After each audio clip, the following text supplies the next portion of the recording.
Buenas noches a todos, gracias por su asistencia y les damos la bienvenida a nuestro ciclo de webinars de la Clínica del Country y Clínica La Colina. La noche de hoy realizaremos nuestro webinar cuyo tema será Trasplante de donante vivo, una cirugía segura, el cual está dirigido a todo el equipo médico y colaboradores del sector de la salud. Para iniciar este espacio académico, le doy la bienvenida a nuestros líderes médicos, en primera instancia la doctora Ana María Quijano, director médico encargado de las clínicas del Country y Clínica La Colina, y posteriormente daremos inicio a nuestro webinar a cargo y liderado por la doctora Carolina Guarín, jefe de Medicina Crítica y Trasplante Renal, y el doctor Javier Mozo, cirujano de trasplante de órganos abdominales de la Clínica del Country. Doctora Quijano, buenas noches. Le doy la bienvenida y le cedo la palabra. Buenas noches, muchas gracias, Caro. Pues como lo acabas de decir, mi nombre es Ana María Quijano, actualmente encargada de la dirección médica de Clínica del Country y Clínica La Colina. Y para mí es todo un honor darles la bienvenida a este evento de vital importancia por el impacto social que este trae. Lo que yo les quiero decir el día de hoy es que nosotros como institución estamos completamente em, comprometidos con concientizar y educar desde el área asistencial hasta la población general en todo lo relacionado con el tema de trasplantes. El día de hoy con un tema muy interesante de cirugía segura, liderado por la doctora Carolina Guarín, pues, que es nuestra jefe de cuidados intensivos y de trasplante renal, en compañía del doctor Javier Mozo, cirujano de trasplantes de nuestra clínica. Ellos realmente los expertos en este tema. Entonces es un honor tenerlos acá. Bienvenidos y adelante, doctores.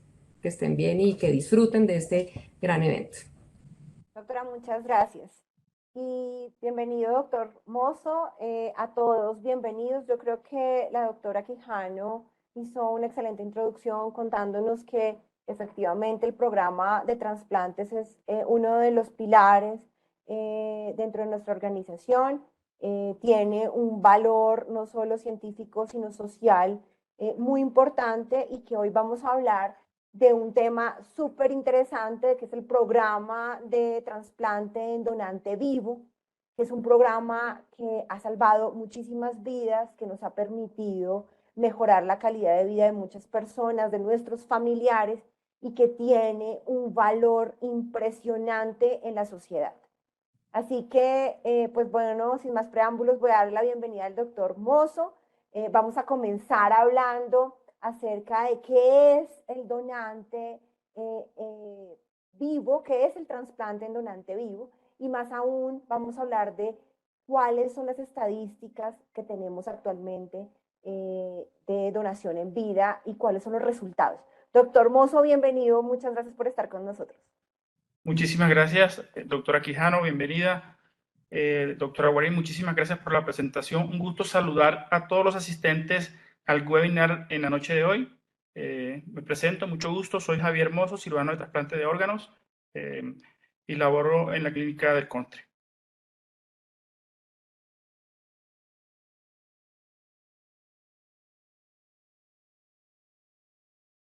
Doctor Mozo, yo sé que está tratando de poner su presentación. Mientras usted comparte la pantalla, quisiera que habláramos acerca un poco de eh, esa situación probablemente de miedo que tienen las personas acerca de la donación en vida y más aún explicar qué es la donación en vida, doctor. Bueno, el trasplante con donante vivo es un mecanismo y a la vez es una opción en lo cual el paciente potencial receptor tiene la posibilidad de tener un donante vivo que le permita avanzar en el proceso del trasplante, evitando el tiempo en lista de espera de obtener un donante de órgano fallecido. En su experticia, esos donantes en vida, ¿tienen alguna diferencia del donante cadavérico? Sí, a través de la presentación voy a darles los datos sobre, lógicamente hay unas ventajas de tener un donante vivo. El donante vivo tiene unos mejores índices de sobrevida del injerto. Cada vez se ha ido perfeccionando el manejo y la evolución tanto clínica como quirúrgica a través del tiempo. hemos pasado de tener sobrevividas del injerto de 14 años, 18 años, y ahora según algunas series están hasta el 21 años más o menos en promedio de la sobrevida del injerto del donante vivo en comparación con las menores sobrevividas del donante fallecido. Super, doctor. Listo, lo voy a dejar hablar mientras tanto y luego entonces volvemos a conversar un poco. Bueno, muchísimas gracias, doctora Guarín. Para entrar un poco en contexto, ¿cómo estamos en donante vivo en el mundo, en Colombia? ¿Cómo se están desarrollando los trasplantes? El Observatorio Global de Donación y Trasplantes es un esfuerzo colaborativo en la cual la Organización Mundial de la Salud y el Gobierno de España, que maneja mucha información de donantes en el mundo, tratan de liderar a nivel mundial un esfuerzo sobre las prácticas de seguridad, de la calidad, de la eficacia, de la epidemiología y de contextos éticos en cuanto se refiere a donación y trasplantes. Esta herramienta, que es considerada válida, lo que busca básicamente es asegurar principios de transparencia y equidad en la población, en el mundo que se trasplanta, tener una monitoría para ver en qué estamos en trasplantes en el mundo. Podemos dividirla, sobre todo en el tema coyuntural que estamos ahora de la pandemia. El último informe que tenemos del Observatorio Global, el último informe del 2021, en ese año se hicieron 144.302 trasplantes de órganos, de los cuales el 38% correspondió a donante vivo en promedio en el mundo. Nosotros aquí en Colombia no hacemos donantes fallecidos, pero me pareció interesante traerles unos donantes fallecidos a corazón parado que en el mundo ya están en el 22%. Nosotros no hacemos en Colombia donantes con corazón parado y tenemos ya más o menos en promedio que en el mundo sí se hacen muchos trasplantes renales con donante vivo. Y este es más o menos cómo se distribuyen por áreas geográficas el trasplante renal en las diferentes regiones. La región de las Américas en promedio con Europa y con lo que es el Pacífico Occidental, más o menos están entre un 70%. En barras más oscuras están los donantes fallecidos y en barras un poco más claras están los donantes vivos, que están aproximadamente en el mundo del 30%.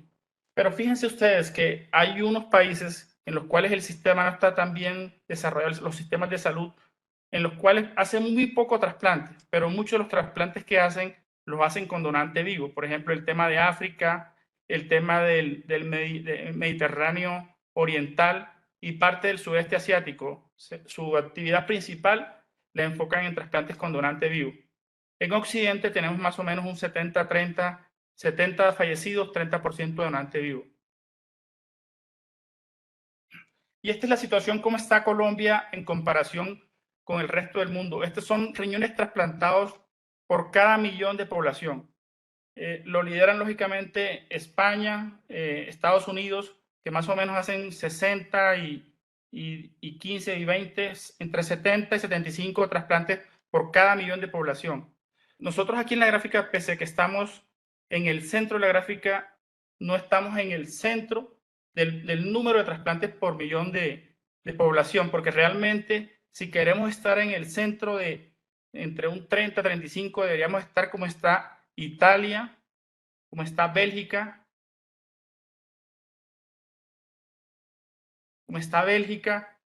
y para estar más cercanos acá, como está allá Argentina y Uruguay, que están haciendo más o menos unos 30 trasplantes por millón de habitantes. Nosotros en Colombia, por ejemplo, en el año 2021 se hicieron aproximadamente 750 trasplantes de riñón. Eso equivale más o menos como a tener como unos 15 trasplantes por cada millón de habitantes en Colombia. Deberíamos estar como si queremos estar en 30, trasplantando al año como unos 1.500 riñones.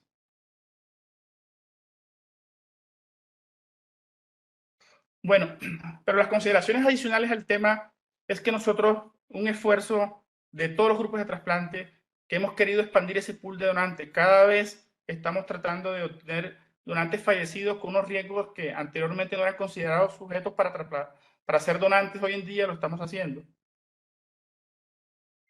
Pero más sin embargo, todavía existe una diferencia notable entre esa demanda de órganos y de esa demanda de órganos de los pacientes que se encuentran en lista de espera y el acceso a esos órganos. Para los trasplantes o que son candidatos a trasplante renal, como la doctora Guarindo nos preguntaba al inicio de la presentación, realizarlo con donante vivo es la mejor opción. La sobrevida del injerto, el paciente, la calidad de vida del paciente, los tiempos de lista de espera se pueden trasplantar antes inclusive de ingresar a diálisis. Para los pacientes pediátricos y jóvenes es una súper buena opción. Y el tema del manejo posterior al trasplante, disminución de las incidencias de rechazo y el manejo de la inmunosupresión es mucho más adecuada para este tipo de pacientes. El tema de la evaluación del donante, el potencial donante para donante vivo, la idea no es escatimar en ningún punto de esa evaluación. No solo es imprescindible, es necesario, importante, perentorio, valorar en todos los procesos de forma meticulosa la repercusión que tiene ese acto quirúrgico en contraposición con los riesgos de ser donante.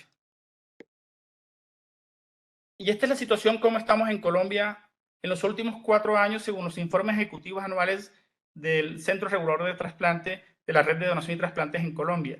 Aquí está recogida la información del 2019, del 2020, del 2021, del 2022, donde Colombia estaba haciendo en donante vivo, estamos hablando de donante vivo, en el 2019 175 trasplantes con donante vivo.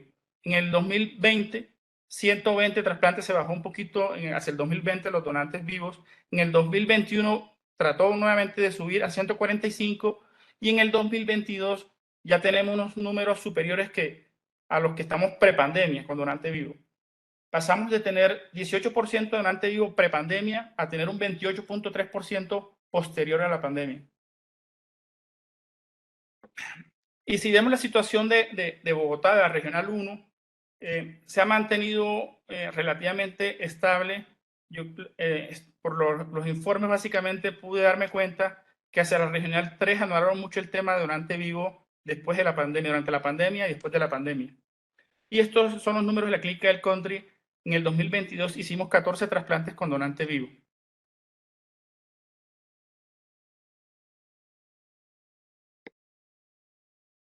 Pero ¿quién puede ser donante? Básicamente es una persona sana, en pleno uso de sus facultades mentales, en un óptimo estado de salud, que nos garantice que la donación no será perjudicial ni para él mismo ni para el receptor. Puede optar la condición de ser donante de riñón. Es importante indicarle que la donación debe ser libre, debe ser altruista y desinteresada, sin coacciones o búsqueda, lógicamente, del beneficio económico o material. Y este es más o menos, digamos, a grandes rasgos y a grosso modo, cómo se hace la evaluación del donante. Básicamente identificamos ese potencial donante, hacemos una historia clínica detallada, los antecedentes, sobre todo los antecedentes genéticos, si el receptor tiene enfermedad asociada a enfermedades genéticas que condicionan un riesgo mayor de desarrollar enfermedad renal, las contraindicaciones médicas, contraindicaciones quirúrgicas y un examen físico, sobre todo centrado en los índices de masa corporal. Hacemos unas pruebas de laboratorio como establecer el grupo sanguíneo, su sistema genético en el HLA, la función renal y un perfil infeccioso. Y nos vamos a las imágenes diagnósticas para ese potencial donante vivo. Al comienzo, digamos, de los trasplantes con donantes vivos, se hacían otro tipo de estudios desde el punto de vista de la anatomía vascular. Anteriormente hacíamos arteriografías, hoy en día los cirujanos y los grupos de trasplante en el mundo trasladaron ese gol estándar hacia la angiotomografía. Le da una información muy precisa, tiene una gran capacidad de resolución, nos evalúa todas las estructuras intraabdominales y la correlación que tiene entre los hallazgos del angiotac y los hallazgos quirúrgicos son muy cercanos y nos establece qué planeación quirúrgica podemos tener en ese donante vivo. Aquí básicamente vemos cómo está estructurada, digamos, la aorta, las arterias renales, la vena renal. Este es un donante con una sola arteria y una sola vena. Podemos ver la anatomía del riñón que se va a extraer para ser trasplantado posteriormente. Podemos hacer inclusive sustracción digital de todos los órganos. y podemos solo dejar sujeto el riñón que vamos a extraer al pedículo vascular para descartar que esas arterias o que ese sistema vascular efectivamente vaya para el riñón.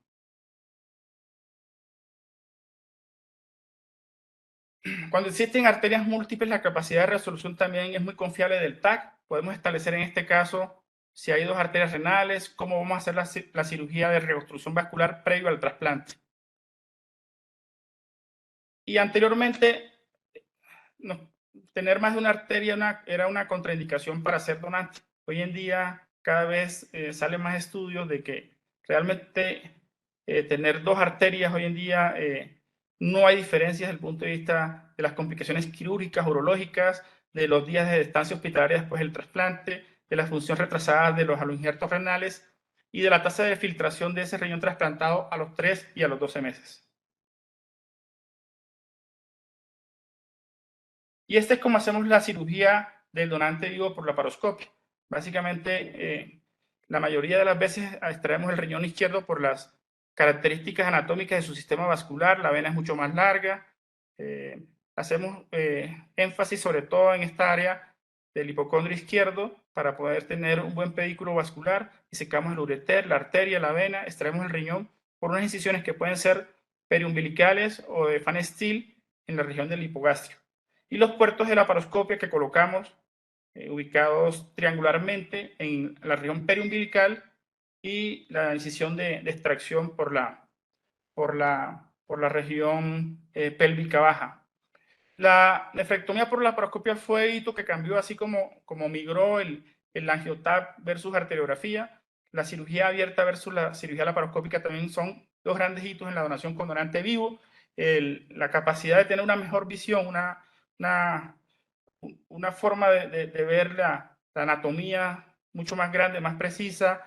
Hoy en día los dispositivos vasculares automáticos que ellos mismos cortan, sellan, ligan y hacen retrocesos automáticos que lo hacen todo, nos generan una mayor seguridad en ese donante. La cirugía laparoscópica tiene una menor morbilidad quirúrgica, menor dolor, menor necesidad de analgesia postoperatoria y la recuperación es muchísimo más rápida en los pacientes que se le hacen nefrectomía laparoscópica. Y este es más o menos cómo se ve dentro del abdomen del paciente. En esta parte está una vena y están dos arterias que se están disecando para ser extraído.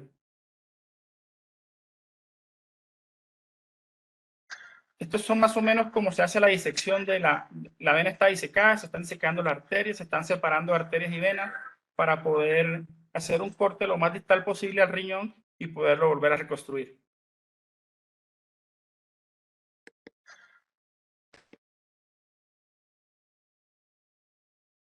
Y esto era lo que comentaba de los dispositivos mecánicos de grapeo. Esto ha bajado las incidencias de sangrado mayor de forma notable. De hecho, la nefrectomía por laparoscópica en el mundo se hace mucho y la mortalidad por sangrado mayor es del 0.03%, es decir, 3 de cada 10.000 pacientes sangran de forma severa. Aquí estamos grapando la arteria renal. Ella misma sola está cortando, grapando y hace el retroceso automático. Posteriormente vamos por la vena. Sacamos toda la sutura vascular y la vamos a volver a colocar nuevamente ya a nivel de la vena.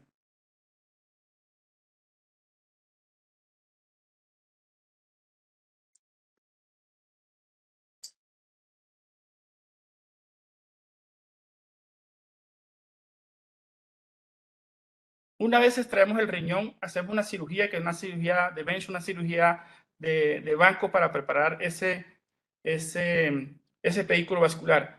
En el donante vivo, la cirugía pre, la intra y la posoperatoria, digamos, del manejo de ese aloinjerto es extremadamente delicado. Todas las estructuras vasculares aquí se ve magnificado, pero la estructura está en 5, 7 milímetros, 6 milímetros, 4 milímetros. En ese orden de ideas nos toca disecar pequeñas venas y arterias que no son esenciales y darle longitud a esas estructuras vasculares para poderlo reconstruir de forma exitosa. Medimos los diámetros de las arterias para saber cómo vamos a hacer la reconstrucción vascular. En este caso, una arteria que se trifurca prácticamente mide 4 o 5 milímetros de diámetro. Este es un donante con 2 arterias. Básicamente estamos haciendo una cirugía en la cual unimos las dos arterias para tener solo un ostium de reconstrucción. Aquí básicamente abrimos las 2 arterias y las unimos una con otra y hacemos solamente un solo orificio de reconstrucción.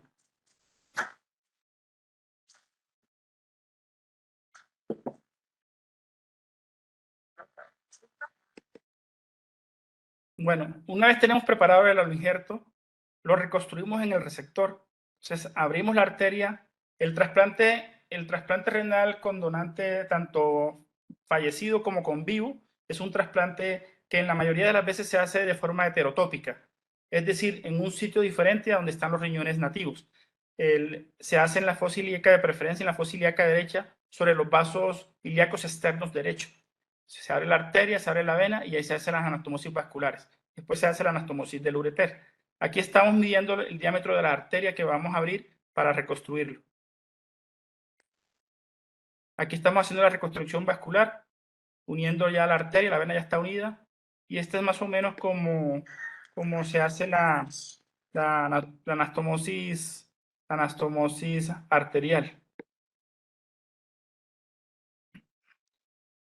La técnica que utilizamos para reconstrucción vascular es una técnica que lleva prácticamente un siglo. Esa técnica de reconstrucción vascular fue sujeta a premio Nobel, la elaboró un cirujano francés. En el 1912 le dieron el premio Nobel a Alexis Carrel. Él después se fue a trabajar a Estados Unidos después de estar en Francia. Los primeros trasplantes que hicieron, lo hicieron como senotrasplantes, es decir, de animales. Con esta técnica de reconstrucción vascular, los primeros no fueron exitosos hasta que por fin, hacia mitad del siglo pasado y a mitad de los años 50, el trasplante renal con donante vivo ya cambia y se forma una terapia exitosa y de forma que se pudo generalizar en el mundo. Hay quienes piensan de que la humanidad tiende a tener círculos en la vida. El trasplante con donante vivo arrancó, de hecho, así fue que arrancaron las historias exitosas los trasplantes con donante vivo. Los años 60, 70, hasta que por fin los años 80, que se entendió el tema inmunológico para poder migrar de donantes vivos relacionados genéticamente a que no fueran tan similares genéticamente con la inmunosupresión.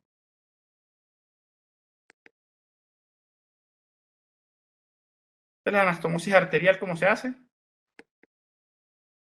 Y una vez terminamos la anastomosis arterial, toca volver a recuperar la función del aloinjerto.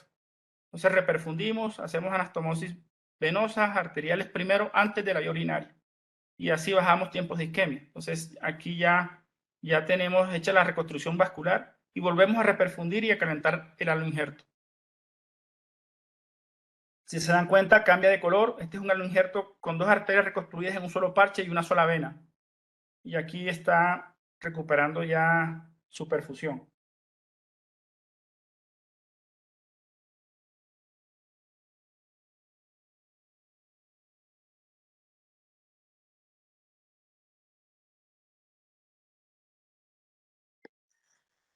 Este es otro de una arteria, 2 venas.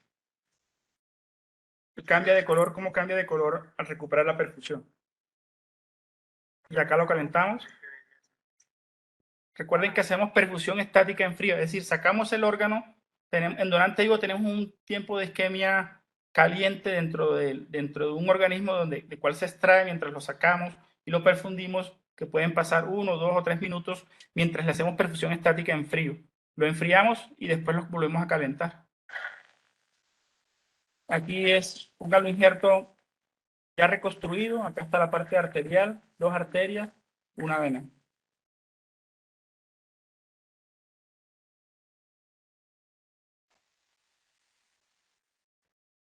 Y es así como queda el paciente trasplantado. Aquí un paciente con 2 riñones por enfermedad poliquística nativa en falla renal crónica con un trasplante renal en fosa ilíaca derecha.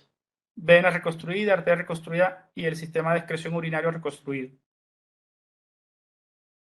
Las complicaciones quirúrgicas del trasplante renal, las complicaciones vasculares, la trombosis tenemos que hablar del tema de las complicaciones en cirugía siempre. las trombosis de la arteria renal aproximadamente están hacia el 1%. Las trombosis de la vena son mucho más frecuentes que las trombosis de la arteria. Según las series y según el tipo de anatomía, pueden variar del 0.3% hasta un 10% de las trombosis de la vena. La estenosis de la arteria renal va del 2 al 10%, y el linfocele de importancia clínica puede variar desde un 0.6 hasta un 18%. Las complicaciones urológicas, la fístula urinaria puede aparecer en el 5% de los casos, y la obstrucción y estenosis del ureter puede ser del 8 hasta el 8.5%. Y este es un video en realidad virtual, cómo hacemos el trasplante. Aquí lo tienen para que más o menos entiendan el procedimiento quirúrgico. Abrimos la piel, el tejido subcutáneo, entramos a las fascias antes de los músculos y entramos, y lo hacemos extraperitoneal. Nosotros nunca nos hacemos en contacto con las asas intestinales. Vamos a la parte retroperitoneal de los vasos ilíacos, desplazamos el saco peritoneal hacia medial, y ahí están donde lo reconstruimos, las arterias ilíacas, en este caso derecha. Colocamos el aloinjerto.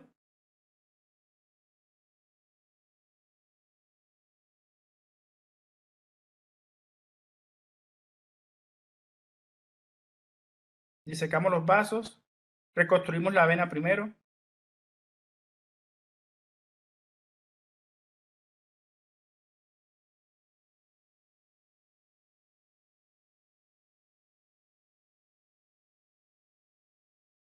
Ahí terminamos la vena. Después reconstruimos la arteria.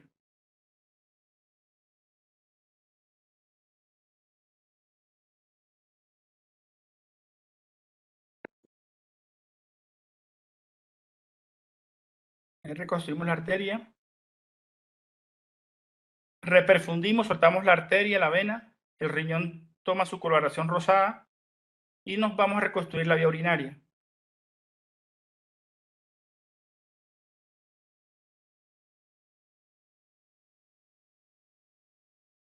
Aquí salió esta orina. Y unimos, por último, la vía urinaria del ureter a la vejiga. Colocamos catéter doble J, el donante vivo. La recomendación es prácticamente, nadie está en desacuerdo con colocarle catéter doble J al donante vivo.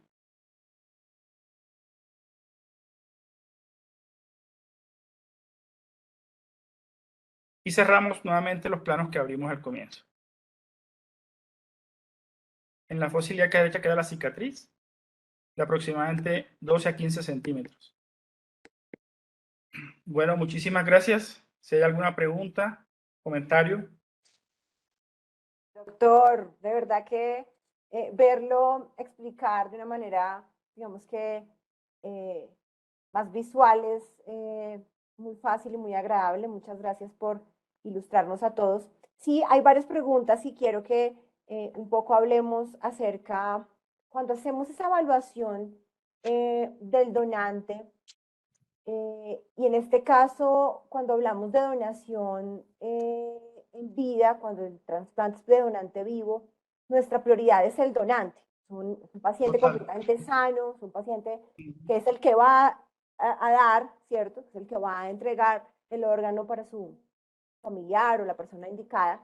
En este caso, ¿qué evaluación específica hacemos en el programa Donante Vivo en la organización? Y bueno, debería ser todos los grupos de trasplantes, doctor. Sí. Básicamente es una evaluación detallada de la condición general de salud del paciente y centrada en su función renal.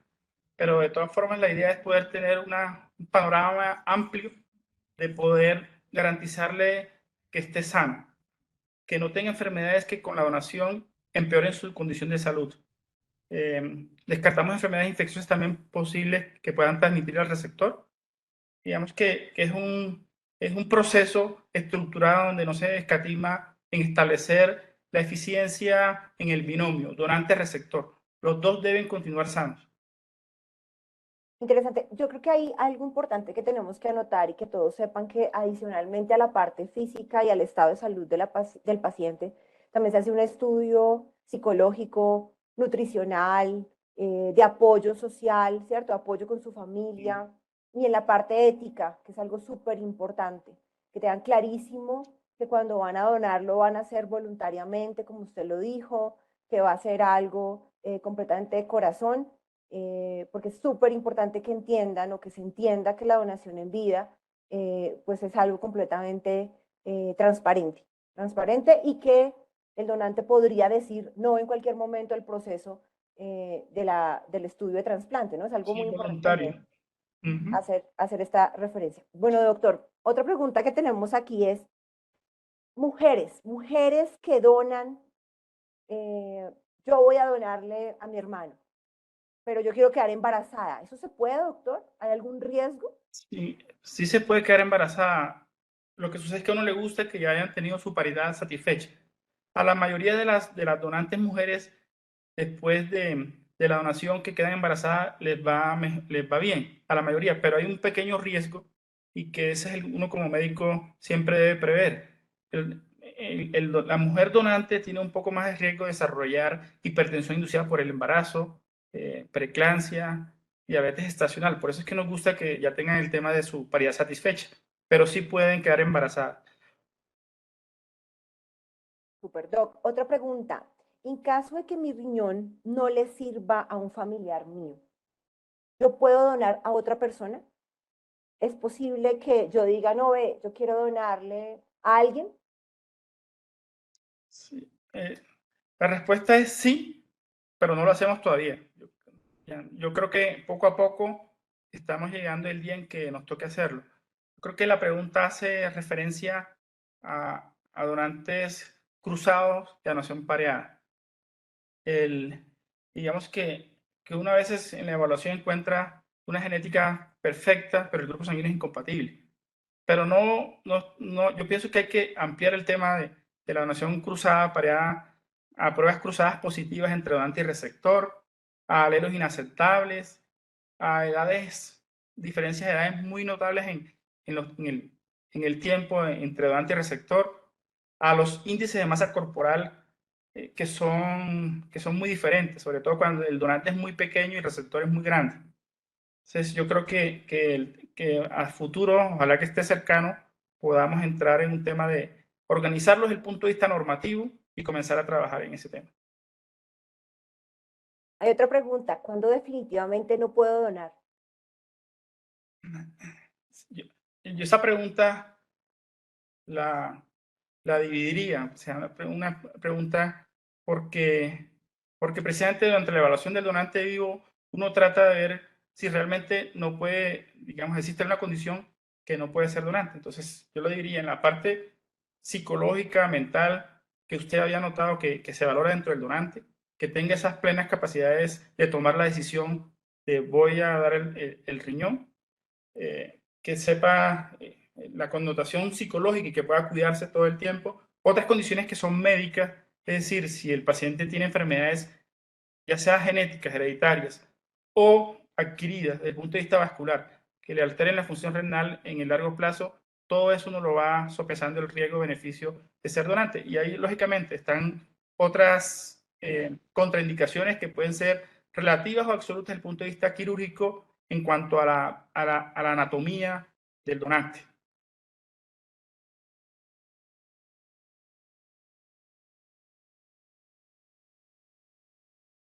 Creo que se le fue el audio a la doctora Guarín. Perdón, doctor, ya. ¿Qué riesgos tiene eh, el donar? El donar en vida. ¿Y podríamos pensar en una insuficiencia renal? El, el riesgo, digamos, con la técnica quirúrgica y con la evaluación cada vez es menor. Hoy en día, digamos, existe unas calculadoras para establecer un riesgo, predonación y posdonación. Entonces, digamos, uno hace una evaluación completa, establece ese riesgo, hace los cálculos para ver realmente si el paciente está en riesgo de desarrollar o no falla renal hacia futuro. Por las series que he revisado durante mucho tiempo, yo creo que el riesgo está bastante bajo de que desarrolle insuficiencia renal, pero existe, pero muy bajito. En caso de ser donante, doctor, ¿cuánto tiempo de incapacidad o el promedio de incapacidad que ustedes, digamos que han tenido la experiencia, mantienen los pacientes que donan?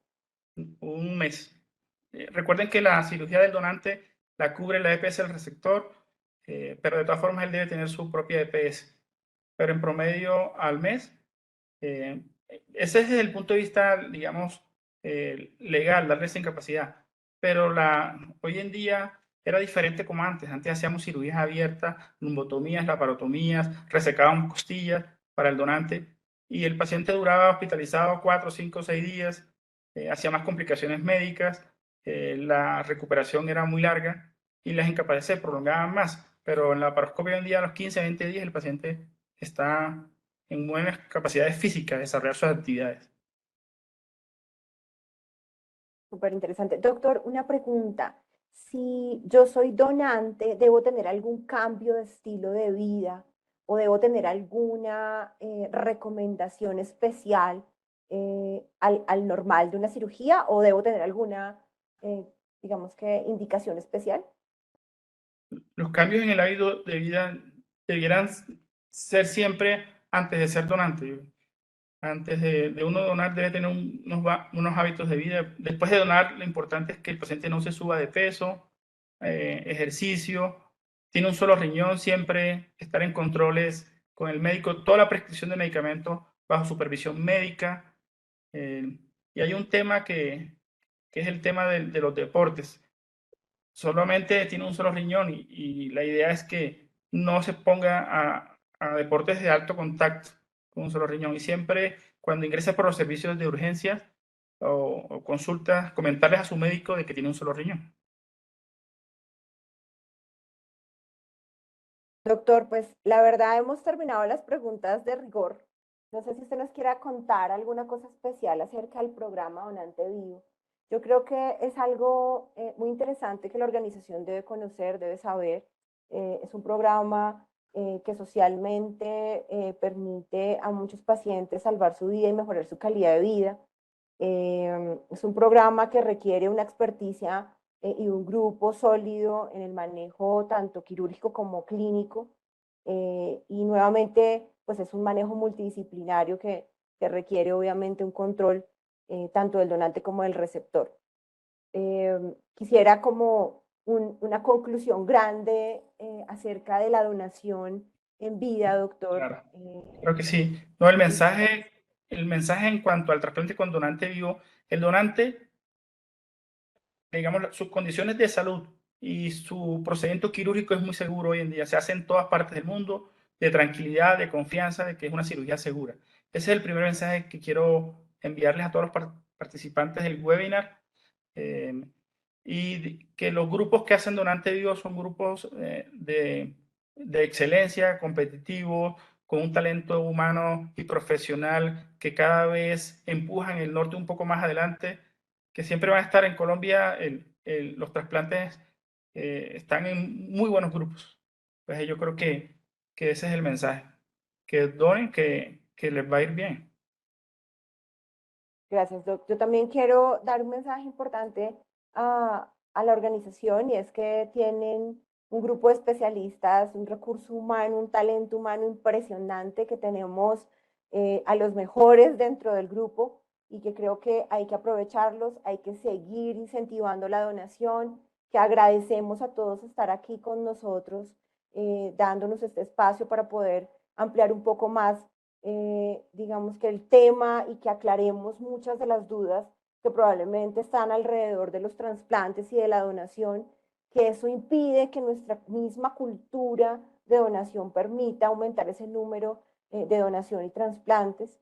Y por ende, pues digamos que con este grupo tan fuerte que tenemos, los resultados que ustedes mismos han visto, pues queremos decirles que gracias por apoyar la donación y el trasplante, gracias por apoyar al equipo de la organización y que estamos aquí firmes para seguir trasplantando y haciendo y creando y fortaleciendo la cultura de donación. Queremos agradecer a todos los equipos que trabajan con nosotros, a anestesia, al grupo quirúrgico, a enfermería, a las unidades de cuidado intensivo, a la parte médica, radiología, de verdad, a todas las personas que hacen posible que logremos estos trasplantes y esta donación, definitivamente a mi grupo, al grupo de trasplantes, un abrazo gigante a todos los expertos y No sé si no hay más preguntas. A todos, mil gracias por estar con nosotros esta noche. Bueno, muchísimas gracias, doctora Guarín. Muchísimas gracias a todos. Doctor Mozo, muchas gracias por estar acá. Muy buenas noches a todos. Buenas noches.